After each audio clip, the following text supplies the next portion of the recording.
Nous sommes une équipe interdisciplinaire composée à la fois de physiciens et de chimistes. En effet, nous utilisons les moyens que la physique met à notre disposition pour étudier des problèmes de chimie.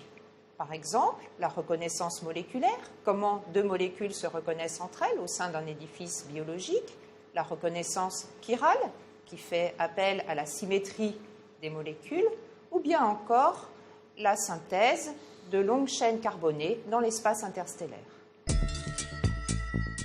Nous étudions des systèmes isolés, c'est-à-dire sans interaction avec leur environnement, que cet environnement soit une matrice biologique ou un matériau dans lequel ces systèmes sont inclus.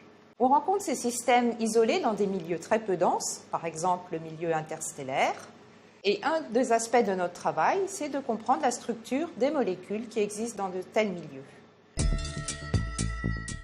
D'autre part, l'autre intérêt d'étudier des molécules isolées, c'est d'isoler le problème qui nous intéresse et de pouvoir le comprendre sans les interférences dues aux autres phénomènes qui se produisent dans l'environnement.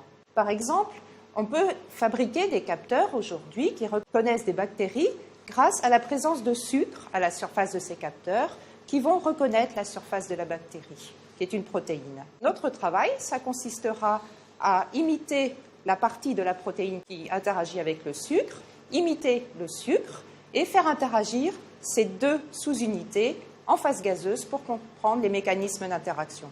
Une fois ce mécanisme compris, on pourra transférer ce modèle au modèle complet d'interaction sucre-protéine.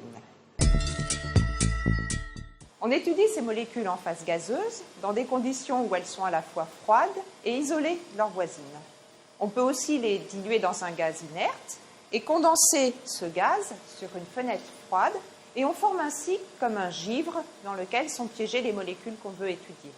Enfin, quand ces molécules sont des ions, négatifs ou positifs, on peut les piéger dans un piège à ions suffisamment longtemps pour les étudier. Donc nous faisons interagir ces molécules avec un laser. L'interaction avec la lumière a plusieurs aspects. D'une part, la lumière sert à caractériser la matière par son spectre d'absorption, soit électronique dans le domaine des transitions ultraviolettes ou visibles, soit vibrationnelle dans le domaine des transitions infrarouges. L'interaction avec la lumière peut aussi transformer la matière. On s'intéresse ainsi à des problématiques comme la photostabilité des peptides constituant des protéines. Enfin, l'énergie déposée par la lumière peut ne pas toucher à l'intégrité de la molécule, mais simplement se dissiper dans le milieu de façon plus ou moins cohérente. Et ce sont ces différents aspects que notre équipe essaye de comprendre. L'apport de la chimie quantique est fondamental, il est au cœur de toutes nos études.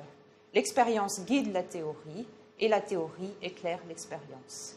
On arrive par cette double approche expérience et théorie à comprendre la structure des molécules, simuler leur spectre d'absorption, expliquer leur photostabilité ou encore expliquer les mécanismes dans lesquels elles sont impliquées, comme la reconnaissance moléculaire. Notre recherche est fondamentale, mais à terme, elle peut avoir des implications dans la compréhension de la photostabilité des biomolécules, des molécules du vivant, mais aussi des processus de reconnaissance moléculaire avec l'aide à la conception de capteurs pour les molécules biologiques.